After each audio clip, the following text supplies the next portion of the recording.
Hello, welcome to Free Bible Commentary with Pastor Teacher Dr. Bob Utley. Be sure to visit Free Bible Commentary at www.freebiblecommentary.org. Now, here's Bob. A real key to understand what the writer is saying about. And all too often we tend to read something and just read it and never take time to do the study that's needed to find out where it's talking about. So tonight we're going to look at these place names and find out where they are. Okay, let's read Deuteronomy, and I'm also going to do verses 1 through 18 tonight. And next Wednesday night we'll try to do 19 through 46. It's not as detailed. The first few words, these are the words, are the Hebrew title of the book. And all these early books go by the first few words. So these are the words, or the title. Now, it's very important to me that Deuteronomy itself says that these are the words of Moses. Now, that to me excludes the possibility that these are the words of a later redactor or editor or compiler, that we actually have the verbatim words of Moses. Now, that's a very conservative viewpoint, but I think it's a falsehood if it's not the words, and it says it's the words. So it says, these are the words of Moses that he spoke to all Israel. Now, how many people left Egypt, approximately? Approximately. Remember Exodus at all? I think it was 600,000 men. Now, if it's 600,000 men, that doesn't mean men below the age of 12. That just means men 13 and above. And really, it may even include just men that are old enough to fight, and they wouldn't send a boy 13 years old to fight. So, with women and children, that makes the total number over 1 million. And they say, well, it couldn't support that many, and, well, there's a whole big fight. I really think there's probably a little over 1,200,000, around that range, people left Egypt. Now, Moses, even if he had the built-in sound system of a water buffalo, could not speak to 1,200,000 people. So I think when it says that Moses spoke to all Israel, we have to understand something. That Moses had a chain of authority whereby he spoke to the elders of the people, and the elders spoke to the people in smaller groups. Because there's no way possible to speak to 1,200,000 people with the kids running around, screaming, hollering, you know, I want to play with the goat and all that. So we have to understand that what we have here is not exactly Moses speaking, but Moses speaking probably to the elders and then to the people. Now, you see where it says across the Jordan? There's been a big fight about where is this guy writing from. If it's Moses in the plain of Moab, why does it say across the Jordan? That would mean that the author was in Canaan looking back into Moab. And I've just told you I think it's Moses in Moab looking across the Canaan. So now why does it say across the Jordan? We really don't know exactly, but it seems probable that the phrase across can mean in the region of the Jordan, and therefore would cover both sides, okay?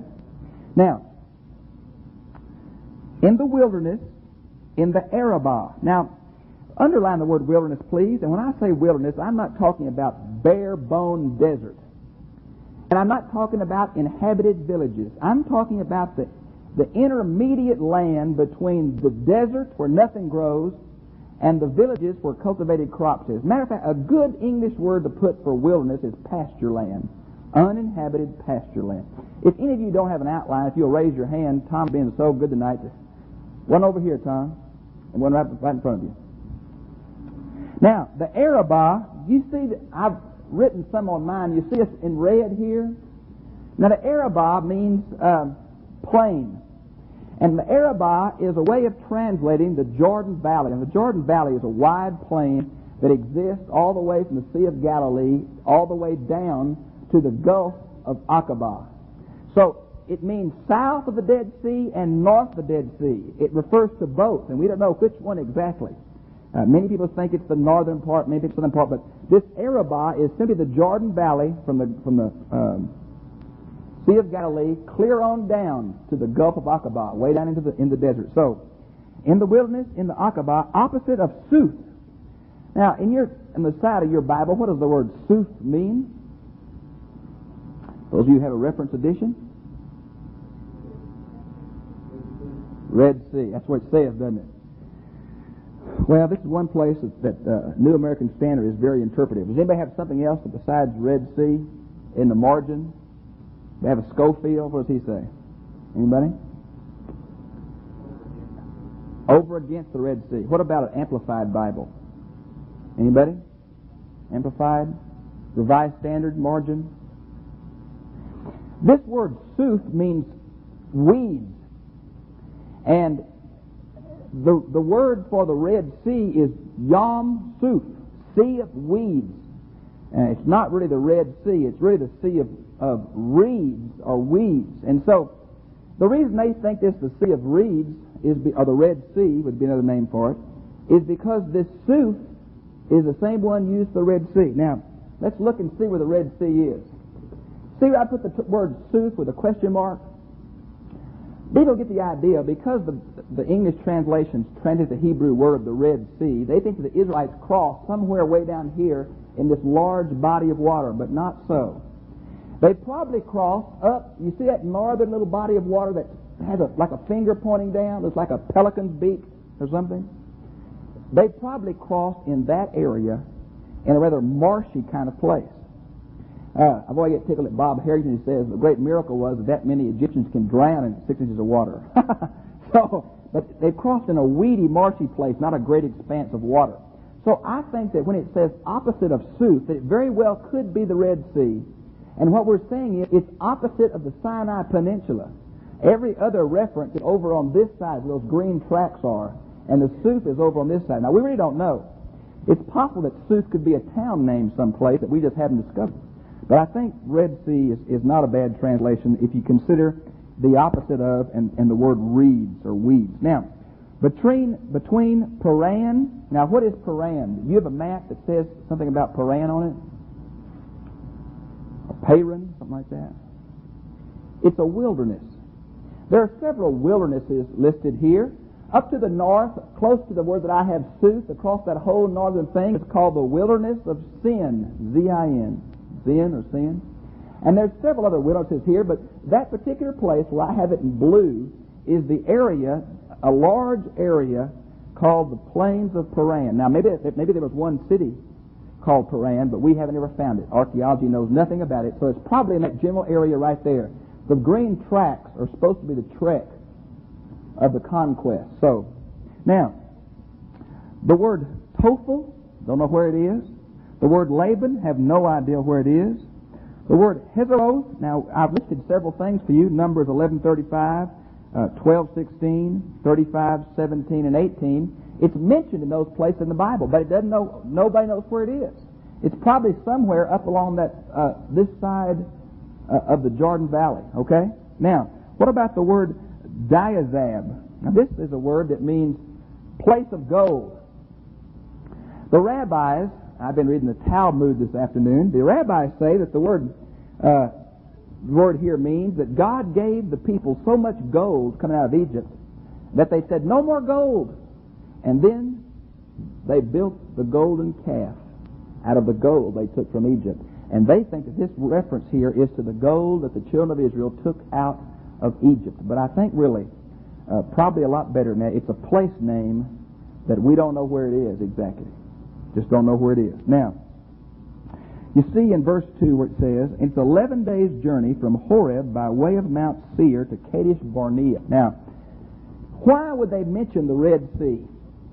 Well, I think that verse 1 is a brief summary of God leading the children of Israel out of Egypt and down across the Red Sea, down to Mount Sinai.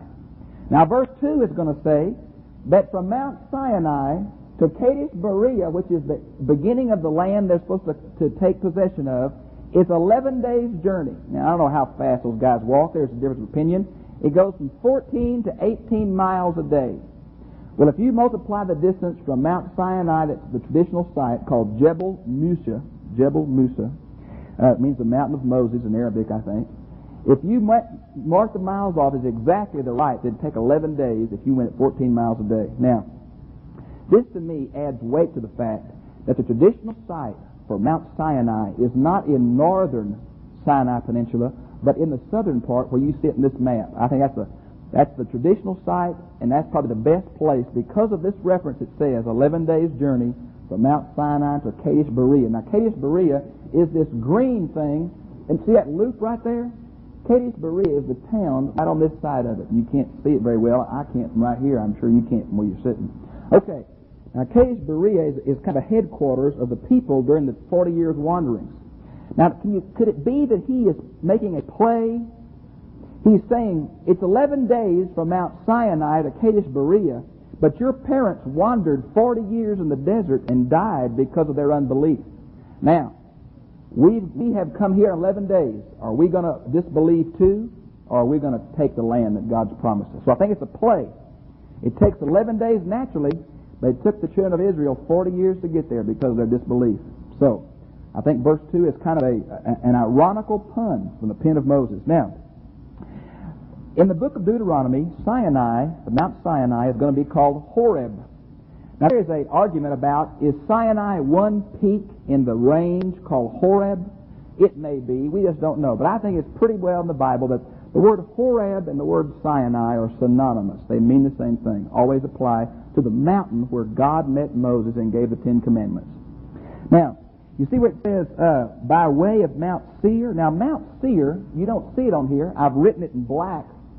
Mount Seir is pretty much synonymous to the country of Edom. Now, I don't think it's talking about one mountain named Seir. I think it's talking about the range of mountains named Seir. So it's a range instead of one peak.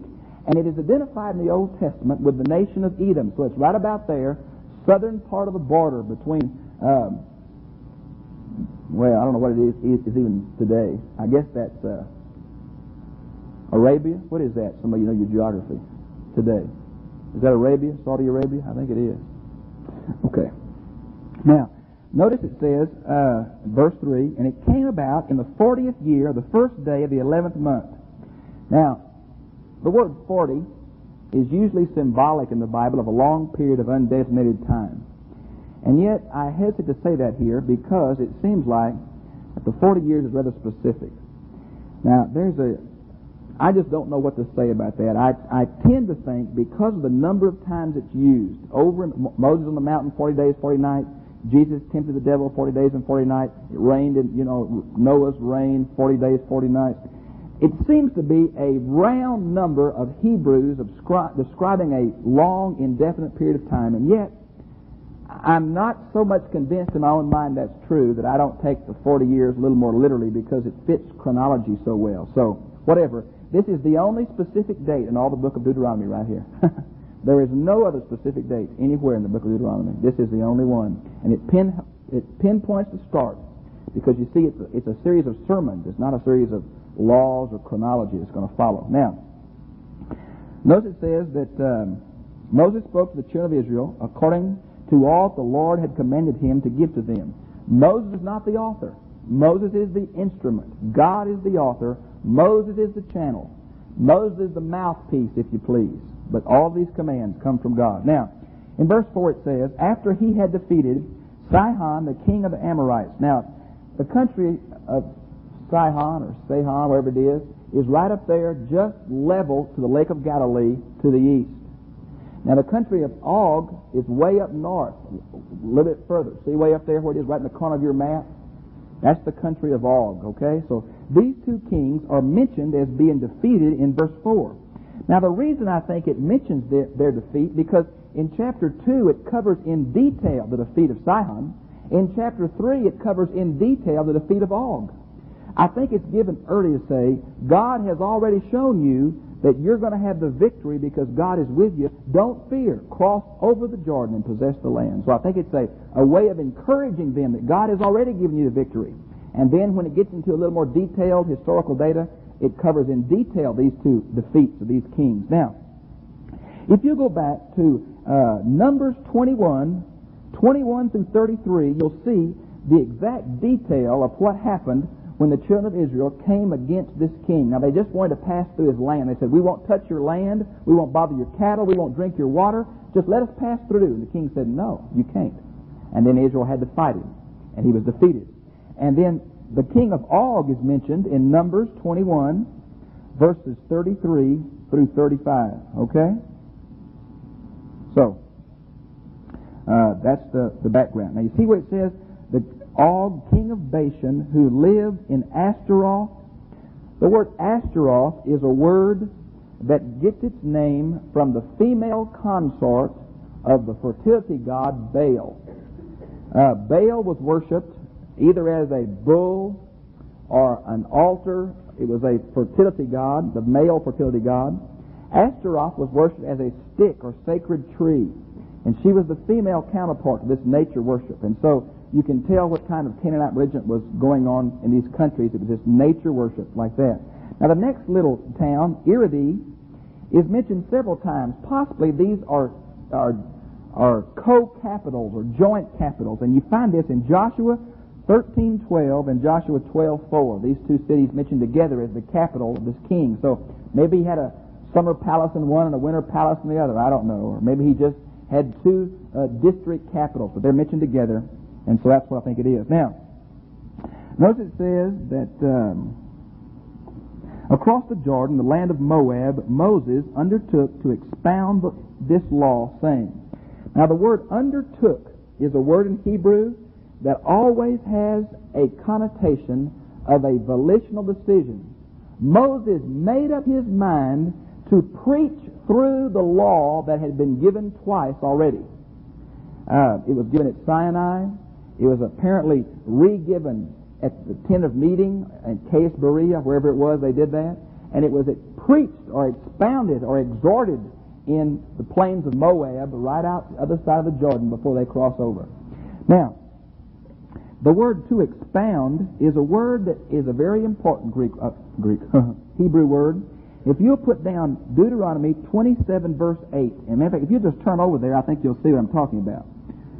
So Moses decided in his heart to preach the law, and then in 27:8, this same word is used and it's translated this way. And you shall write on the stones all the words of this law very distinctly. Now, very distinctly is the same Hebrew word as to expound. So what it's saying is, Moses made up his mind to clearly, distinctly present the law. He's going to show them what it means. He's going to show them the implications. He's going to make it very plain, if you please. Okay? Now, verse 6. The Lord our God, very important. Why is the word Lord in all capital letters in your translation? It's what? Okay. It goes back to Exodus chapter 3, where God is called by the verb, I am that I am, or I will be that I will be. It is the word Yahweh. It comes from the Hebrew verb of being, Yada. Now, this is very important. It's the covenant name for God that's only used in relationship to the children of Israel and to God. When God speaks about the other nations, He uses the word Elohim. He never uses the covenant name except for the children of Israel. The very fact that it says Yahweh our Elohim, and that's just the general name for God, by saying our implies that God and Israel are in a covenant relationship. God has committed Himself to Israel. Israel has committed herself to God. There are certain conditions on Israel's part. There are certain conditions on God's part. Israel must obey. Israel must love. Israel must believe. God must act. God must protect. And so here we have the implications of the covenant relationship between God and Israel. Now, friends, I want to tell you the truth. The whole Pentateuch is emphasizing that Israel and God are in covenant. It's a good example would be our marriage vows today. You take those marriage vows, you're in covenant with somebody, and to break them has religious and social sanctions.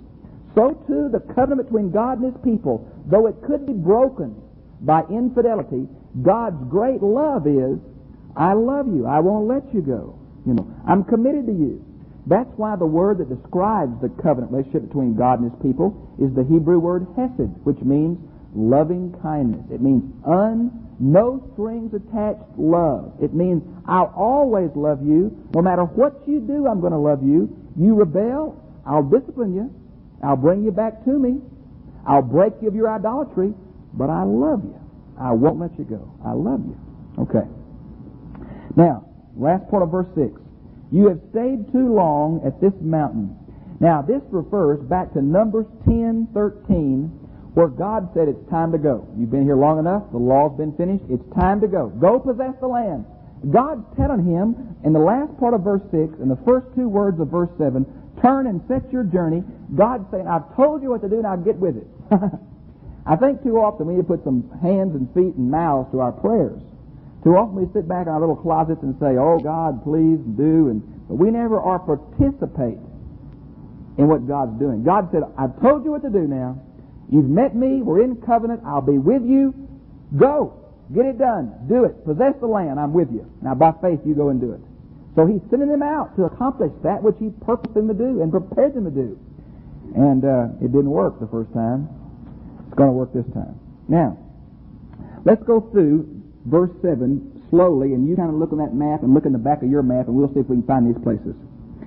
Turn and set your journey to go to the hill country of the Amorites. Now, where is the hill country of the Amorites?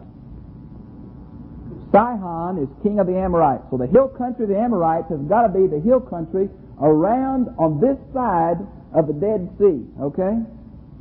See the Dead Sea, that big body of water? So the Amorites are the hill countries to the east of the Dead Sea.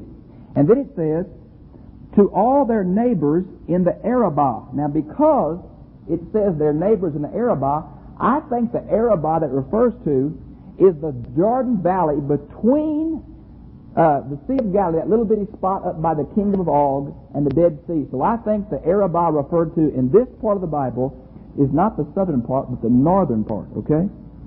And then it says, in the lowlands and in the Negev. Now, the Negev is, the Hebrew word here is the word dryness. And it means the southland. It's the southland. You see where I put it in the map? It's between the civilized part of Canaan and the desert part of the wilderness of sin. So it's an uninhabited, semi-arid land. It's not totally desert. It's not totally, it can't grow crops. But it's a pasture land, okay? By the sea coast, means all on the sea coast, the Philistines kind of place, up to clear past Tyre. Lebanon, now I've put Lebanon on that map, but you can't see it. Lebanon is way up, just above the kingdom of Og. So it's kind of defining the geographical dimensions of the land, okay? And then it says, as far as the great river Euphrates. Now, it's not talking about Euphrates way over in Babylon by anything like that. It's not the Euphrates way over there, but it's the headwaters of the Euphrates. So it's talking about the northeastern boundary. Lebanon is the northwestern boundary. The source of the river Euphrates, the northeastern. The land and the mountain ranges and the hill country of the Amorites is the eastern boundary. The sea coast, the Mediterranean, is the western boundary. The southern boundary is the Negev, and other parts of the Pentateuch says the river of Egypt. Now, the river of Egypt runs about, see where that N is in Negev? It runs about inland from there. So that is the general geographical location of the Promised Land. It was never really possessed, except possibly to some extent in the reign of David, never any other time. Now, the rabbis say, I was reading them again on this, they say the reason it's called the Great River Euphrates is because it's connected with the Holy Land. You see their presupposition? The Holy Land's great. Anything connected with it is great. So they call it the Great River because it's the northern boundary of the Holy Land. Thought it was interesting. Now, you see what in verse 8, see, I have placed the land before you. Now, the Hebrew word for have placed is the same as the word given. I have given you the land, is what it's saying. And it refers back to the promises that God made to Abraham. Now, it goes on to say that. Go in and possess the land which the Lord swore to give to your fathers, to Abraham, to Isaac, to Jacob, to them and their descendants after them. Now, look, I have them on your sheet, but I want to call them out for the tape so Jamie can write them when we publish this thing. Genesis 12, 5 through 7, Genesis 13, 14 through 17, Genesis 15, 18, Genesis 26, 3, Exodus 33, 1. Now, those are the promises where God said, I'm going to give you this land, all the land you see, all the land you step on, I'm going to give it to you because I've promised it to Abraham and to his seed. Now, you see where it says, just a second. You see where it says the word the Lord in verse 8? Go in and possess the land which the Lord swore. Now, this is supposed to be God speaking. Many other ancient manuscripts, including the Septuagint, have the word I. And I think I fits much better. So it should read, instead of the Lord, it should read, go in and possess the land which I swore to give to your fathers. Because see, it's not that Moses is talking, Moses is quoting God. So I think the word I fits much better there. Now verse 9. And I spoke to you at that time saying, I am not able to bear the burden of you alone. Now verse 9 is who talking? God or Moses? Moses. Now what does he mean he can't bear the burden of them alone? Well, this goes back to an account in Numbers where Moses' father-in-law Jethro comes to visit him. And Moses is busy all the time at work. And you know how it is when your relatives come to town and you can't get home to visit, you're just at work all the time. So the father Jethro kind of scolded Moses and said, you got too much going, fella. You need to take a little time off. Moses said, I can't, man. I've got to judge all these people. Can you imagine being one judge and over 1 million people? So Jethro said, you need to appoint judges and rulers over the people. And Moses thought, that's not a half bad idea. So he did.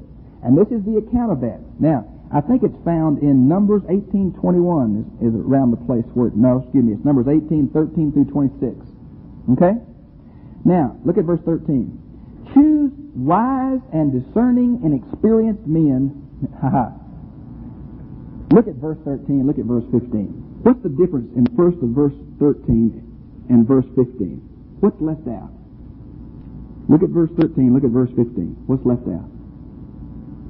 The word discerning, which means understanding. These rabbis were wild folks. I want to tell you how they interpret this. I hesitate even to tell you, but I think I will.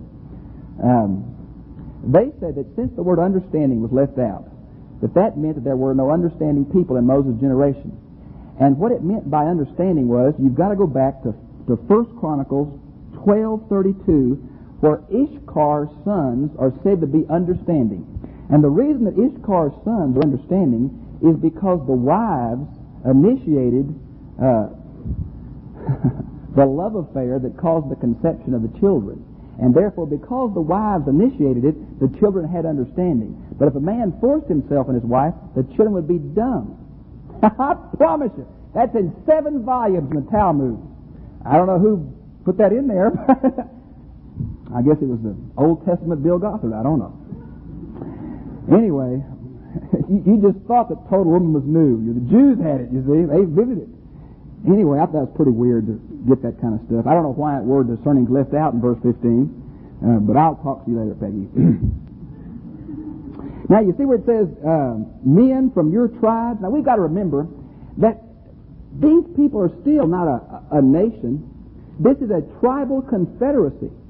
And it's very important for them to have tribal unity. So they don't pick one person from this tribe and then he's over all of them, but they pick people from every tribe. You see, they're trying to keep a political homogeneous unit together because really it's very fractured. Now, look where it says, verse 15, appoint heads, leaders of thousands and hundreds and fifties and tens. Now this goes back to Exodus 18:21. This is exactly the words that Jethro told Moses to do. By the way, Jethro is called the priest of Midian. Jethro offered a sacrifice to Yahweh. Jethro is not a Hebrew, that was not in Egypt, did not know God through Moses, but Jethro knew Yahweh God. And God allowed Jethro to offer a sacrifice, which means that there are other ways to know God than simply the Hebrew people in Egypt. So God had revealed himself in a meaningful way to more than just the Hebrew people. Now, you see where it says in verse 16 about the alien? Now, verse 16 through 18 are about appointing judges over the land. Okay? By the way, in verse 15, the last word, these are military terms. These leaders, thousands, hundreds, fifties, and tens, these are military leaders. He's breaking up into an army now. But the last word, officers, are really, it comes from the word to write, so it's probably master sergeants or people who stay home and keep the store, or people who distribute the goods, something like that. So it's more civil than military, but the first ones were all military. Now, I charged our judges that time, saying, hear the cases between your fellow countrymen, and judge righteously between a man and his fellow countryman, or the alien who is with him. It's very important that the Old Testament legislation knew no difference between the alien and the Hebrew as far as legal matters. Now, religiously, yes. Legally, no. There was no distinction.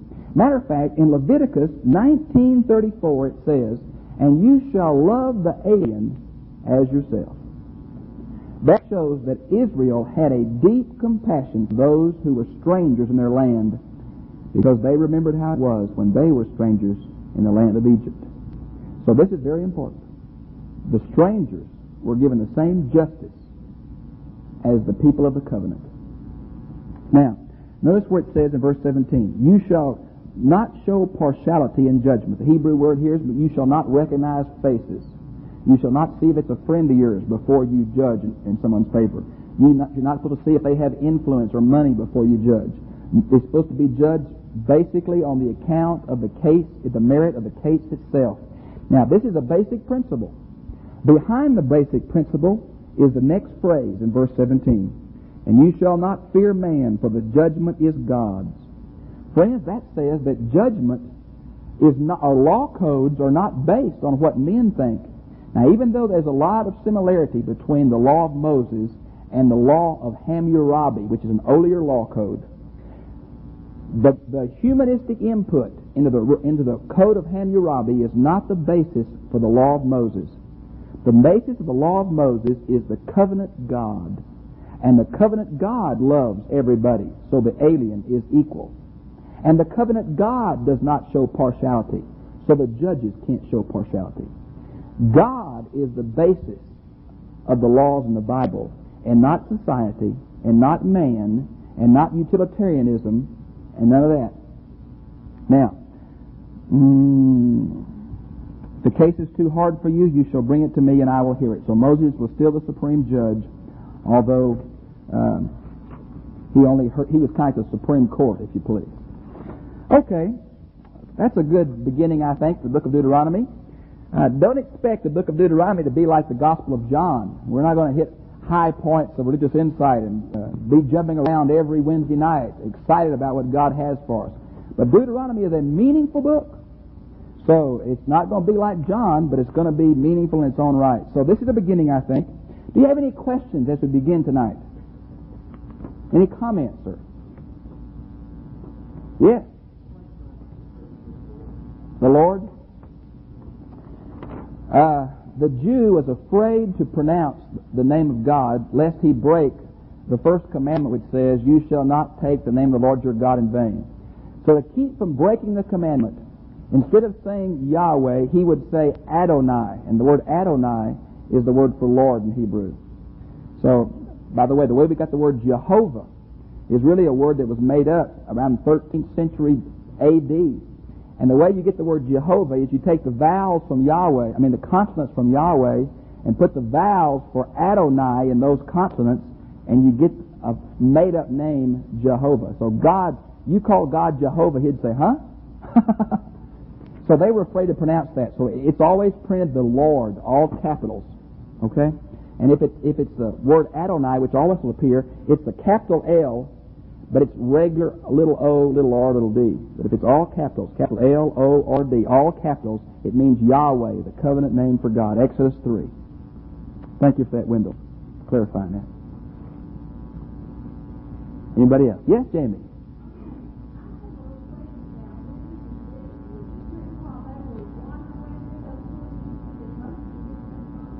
No, I think that this is a record of Moses' preaching right on the verge of the plains of Moab, and Moses is going to die before they cross over. Yes. Moses and Caleb and Joshua, the only people living from the generation before. And it's on the plains of Moab, right across the Jordan. So Moses can see the promised land. God finally didn't see it, but he couldn't go over. So this really is the last 2 months of Moses' life. Yeah. Yes, Jim?